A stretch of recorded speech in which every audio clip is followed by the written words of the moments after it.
রাত্রে তার ডিউটি করে স্যার ঘুমাইতেছে, ভাত খাওয়ার ঘুমাতে আমার এই তো ঠিক আছে, তাড়াতাড়ি করো। এগুলো দিয়ে ইয়ে দেখো তারা রাখছে আমরা ভালোভাবে পরিষ্কার করাচ্ছি, এখনই শেষ হয়ে যাবে। ঠিক আছে, রে রুয়াতে লাগবে দে এত বেতা তুমি কেমন আছো?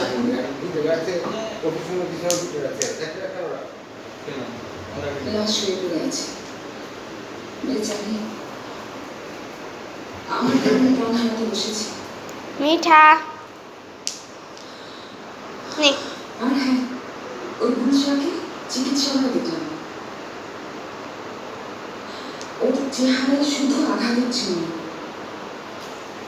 বলছে সিঁড়ি থেকে পড়ে গেছে। মিথ্যা কথা, তুমি কি আসল ঘটনা জানো?